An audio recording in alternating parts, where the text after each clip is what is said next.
Right, so this is a new video recording spot. I'm driving to Cape Town from Langabon. It's like an hour and a half drive. I love it though. I love driving, honestly. I missed it when I was in Europe. It's just so much freedom in just driving. It's your own space. And yeah, I mean, this route is quite beautiful. A lot of flowers. Anyways, what I wanted to talk about in this video, I don't know what the audio sounds like as well, so I'll play this back later, but I fucking hope that you can hear me in the car. But anyways, what I wanted to talk about today was the idea of suffering being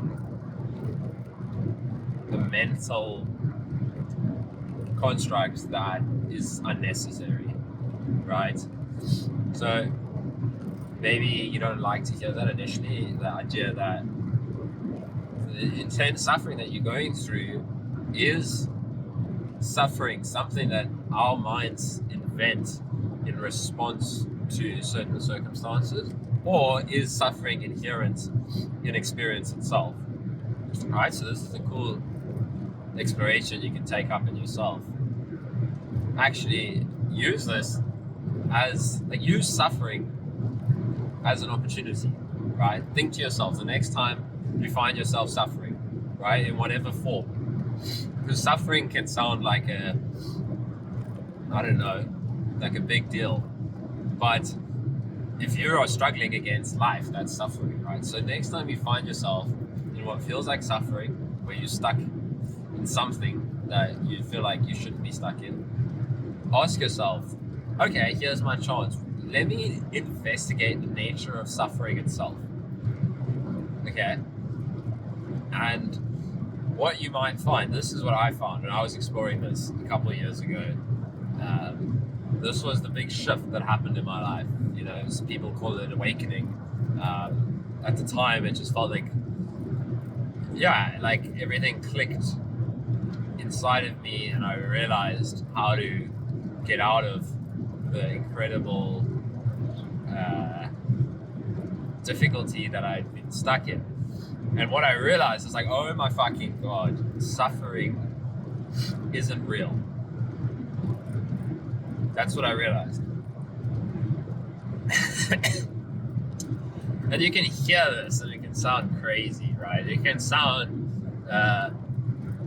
uncompassionate maybe, because look at all the suffering that's in the world, right? Look at all the suffering, right? We immediately go into a story to justify suffering, but that is exactly how suffering perpetuates itself, is through living in the mental reflection of reality, as opposed to seeing that as the mind's narrative, yet the moment is just what it is. Right, this is what I realized. I was like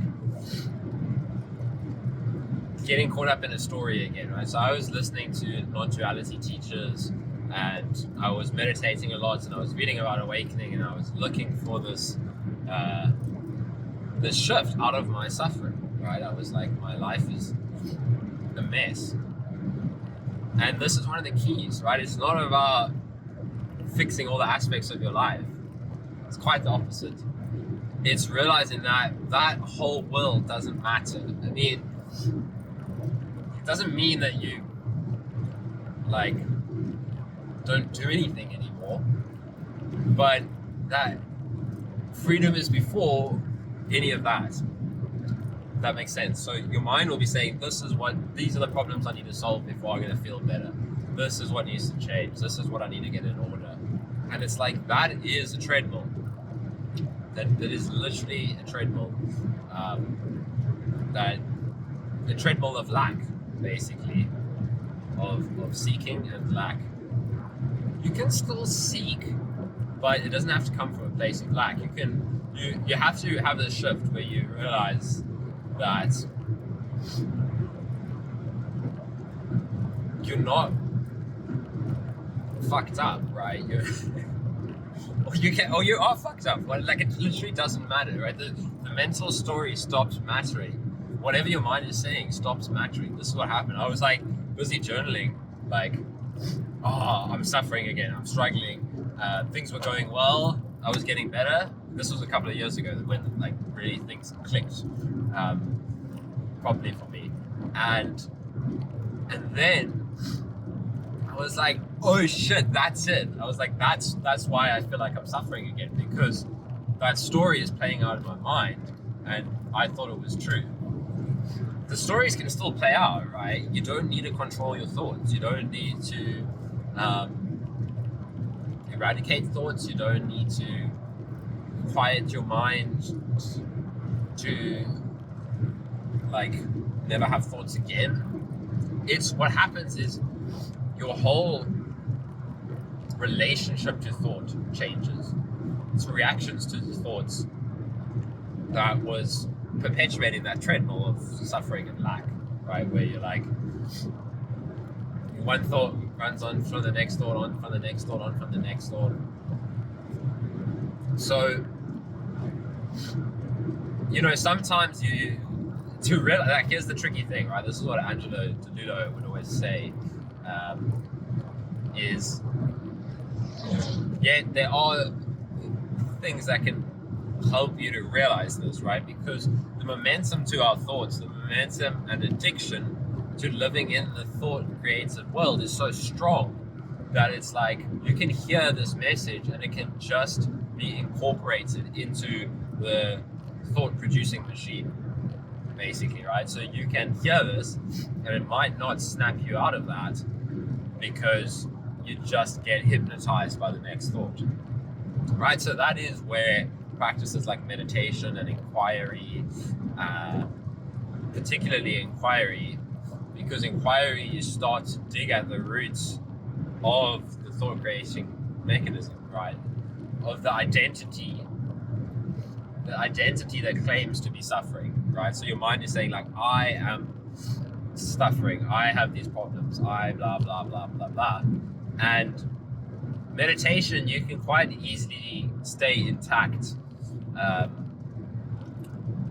right, as the meditator. But the inquiry is a much more potent tool because you dig at the roots of identity itself. And personally, I found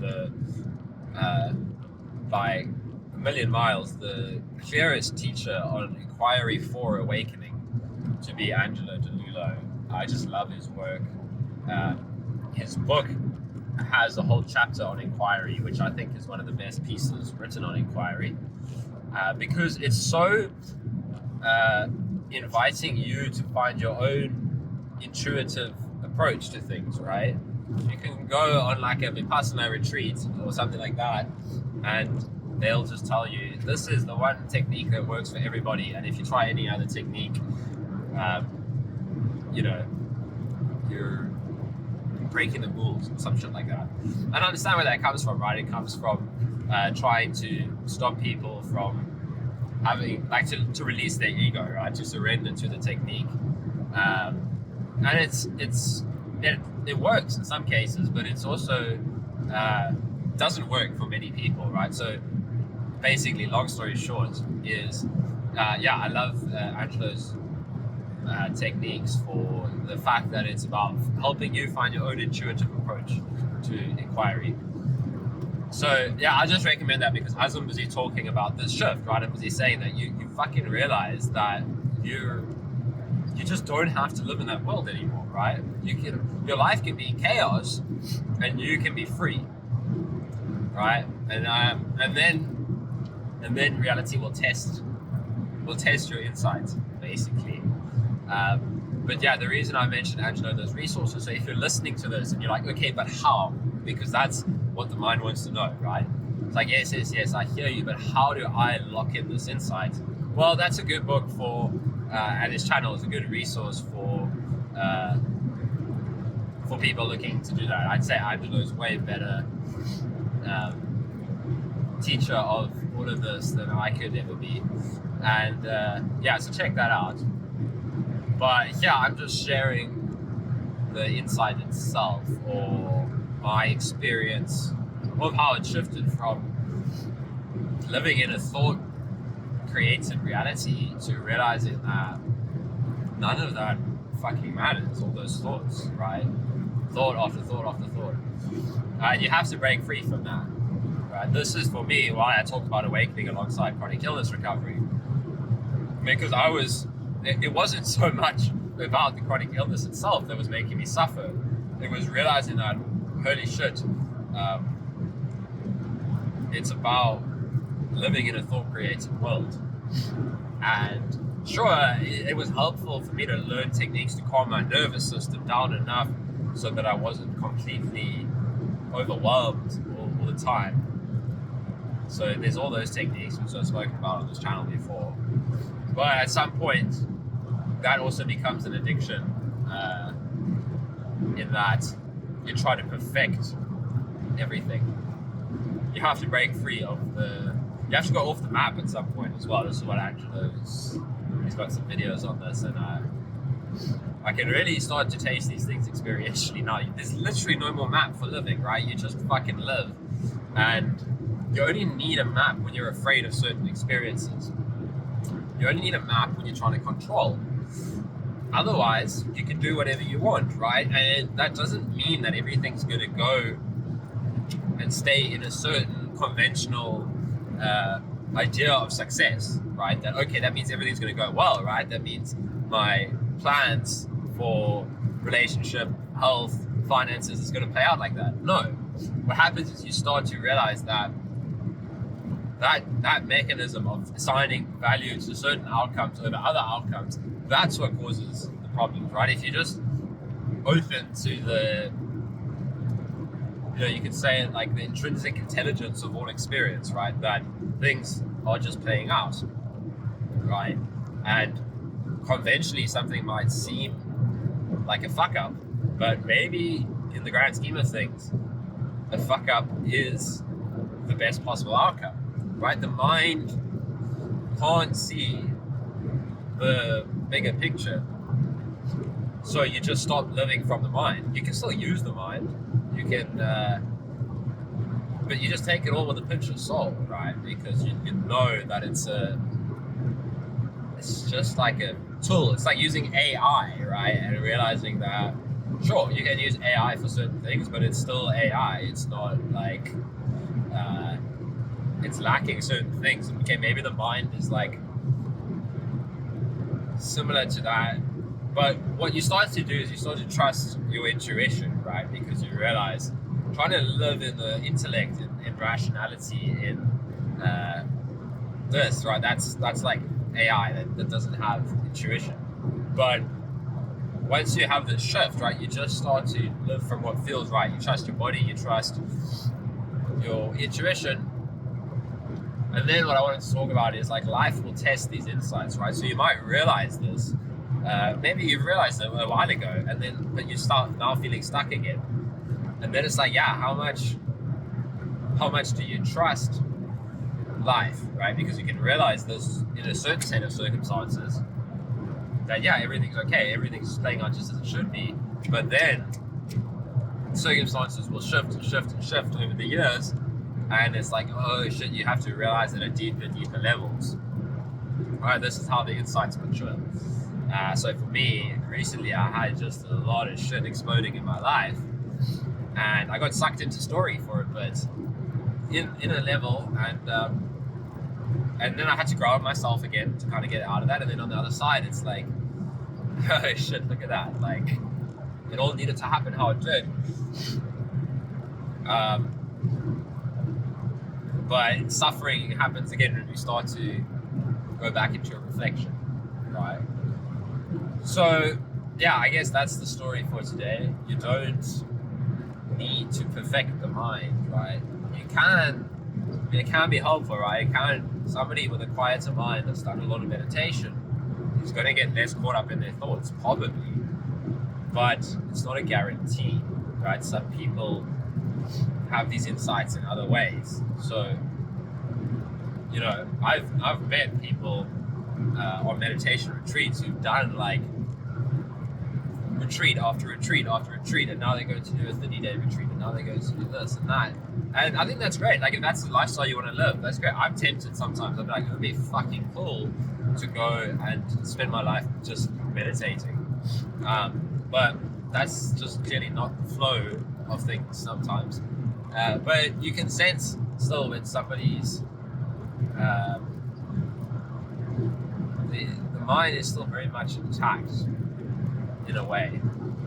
So it's not a guarantee, because basically there's still a fear of going off the map, right? And you don't have to abandon things that are helpful for you, but probably at some point life's just going to come and disrupt your map completely in any case. And then it's a test of like,